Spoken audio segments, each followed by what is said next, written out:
All right, everyone ready? All right, good afternoon. Thank you all for being here today. I want to start by offering my condolences to the family and friends of Patrice Wilson. It's a tragedy that someone like Miss Wilson would be taken away from this world so young and so tragically in this horrific way.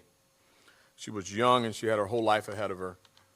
She was dedicated to serving and helping others as a nurse and putting others before herself. Ms. Wilson has been described as cherished by her family and her friends, and as well as her coworkers. She's also a mother, obviously, she's a daughter, and for her to have her life taken away from her just before Mother's Day is absolutely heartbreaking. As I begin, I want to stress that this is an active investigation. The information is preliminary. We will share with you the facts as we know them as of right now, as of today, but there are some aspects of the investigation that I will not be able to get into. Again, I know the public has many questions, and I cannot get into all of the details. I cannot jeopardize this investigation. As I indicated, it is an active investigation. Here are the facts as we know them thus far. On Saturday, May 13th, at approximately 7:40 a.m. in the 4200 block of St. Antoine, Ms. Wilson was kidnapped by a suspect identified as Jameer Miller. The suspect was wearing a wig, described as a blonde or red wig, trying to disguise his identity. Once notified, the Detroit Police Department acted immediately. The initial call came into the Wayne State University Police Department. We were notified due to the nature of the call of a kidnapping. We deployed our assets with the goal of finding our suspect and Ms. Wilson before the situation ended in the most worst possible outcome. A number of units participated in looking for our victim as well as looking for our suspect as we identified who he was. They included our organized crime unit, our major crimes unit, our homicide division, our commercial auto theft division, our fugitive apprehension team, and our special response team, as well as our homicide task force and missing persons. I highlight those because I want the community to know that we activated all of these units with the efforts of identifying where she was located and identifying our suspect. Our headquarters surveillance unit was also engaged in attempting to identify where our suspect was located. I also want to thank the Michigan State Police and the Wayne State Police Department, as well as the Inkster Police Department. This is a very complex case, and as you can hear, it touched a number of different communities, and consequently, we had those respective agencies involved in attempting to identify where she was. A number of search warrants were executed in Inkster, Detroit. We also had the support of the Novi Police Department. Unfortunately, yesterday at approximately 2:15, or strike that. Let me go back and pick up one last part. After several search warrants were executed, the suspect, feeling the pressure of this investigation, due to all of the search warrants, all of the activities by those agencies that I just identified, the suspect negotiated his surrender via his lawyer, and he was taken into custody at the DDC at 2:15 p.m. On yesterday, and that's the Detroit Detention Center. Again, this investigation is ongoing. We are currently finalizing our investigators' report to submit to the Wayne County Prosecutor's Office for their review and hopefully their charges. I've said this before and I cannot stress it enough. Domestic violence continues to be a problem in our community. We have resources. We have domestic violence victim assistance units in our agency, and they can be reached at 313-883-1660. Again, that's 313-883-1660, and they are available 24 hours a day, 7 days a week. It crosses all demographics. Domestic violence is something that continues to plague not only our city, but this country. We have seen a number of tragic events around the state this weekend. Even in most recently, a few days ago, where the health director, I believe, in Oakland County lost her life and a murder-suicide. So again, if you need those resources are here for you. With that, I will take any questions.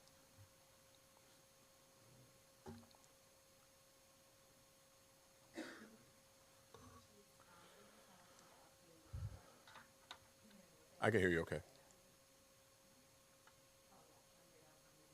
Yes, ma'am.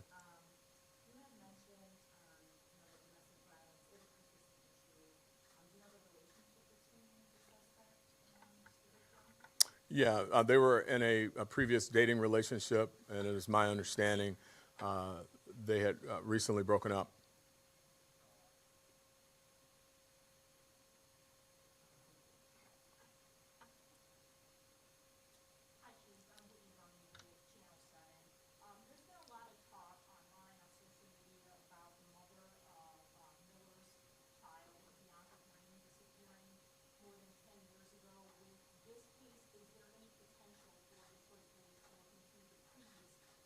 Yeah, I was made aware of that as a part of this investigation, and everything is going to be looked at, including anything from that case as well. I don't know the status of that case. I know our detectives are in contact with the agency of origin on that particular missing persons. We're going to cooperate with them, pull their files, and we'll be working together to see if there's any correlation or if there's anything we can help them with that missing person.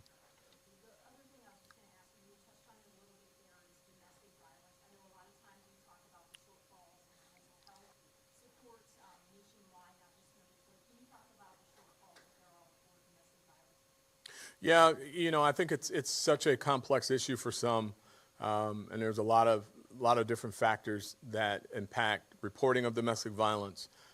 Some are economic, some are just so many different embarrassment and things such as that lead people to be in these relationships.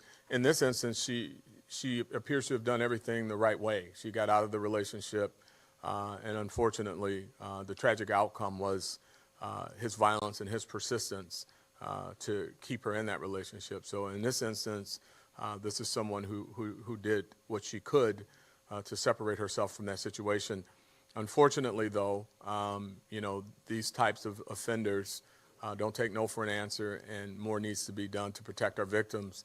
There's PPOs and things such as that, but we certainly like to see a lot more being done before someone else has to lose their life.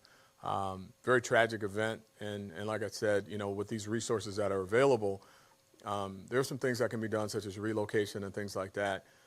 But I think that, if nothing else, this really shines a light on just how these last few weeks, just recently, the young lady who was shot and killed in Southfield, and then the suspect who engaged the Southfield police.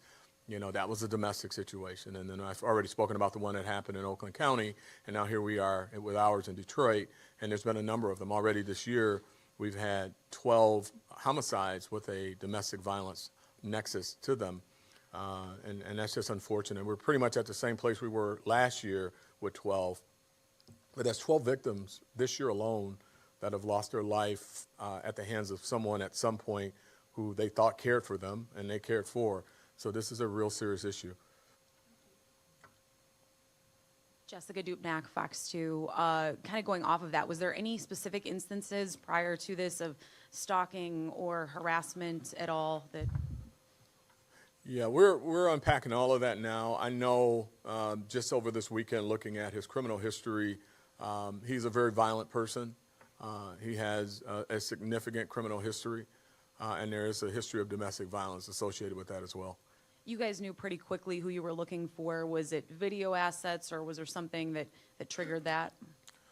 We got the best police department in the United States of America. I mean, I know I say it a lot, but these detectives, they don't work 8 to 4, 9 to 5. It's not an 8-hour shift for them. When a member of our community, a young lady, loses her life, or a young man, but this young lady, these officers and these investigators look at this as, that could be my child, that could be my sister.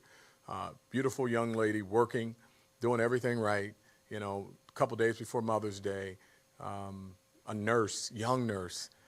So they were just passionate about, getting this person off the street quickly. They were able to, do some really good detective work, identify who they were looking for pretty quickly. connect some dots and, do a number of things from search warrants to social media workups to pretty much know who she was associated with and what she was going through. And that led us to our suspect and where we are today. Hi, Chief.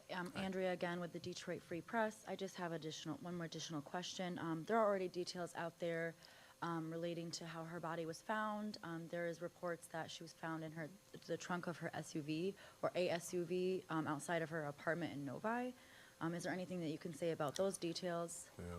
Yeah. It's really frustrating. I appreciate, some people that have information that's in the know, sharing with the media. We're going to always be transparent and share, but when we get that granular with the details, we compromise the case, right? There's certain things that only the perpetrator knows, and when I hear this type of stuff, it's just so frustrating. I wish I knew who told you that so I could make sure that they're not in the know of information that could compromise the case and bring some closure to this family.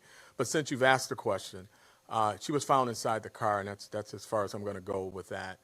But if that's already out there, that's really unfortunate, and I'd really like to know if you'd like to share where you got that. I'd appreciate it. I didn't get that information. Other news outlets had obtained that information. Well, I'm going to find out because that's.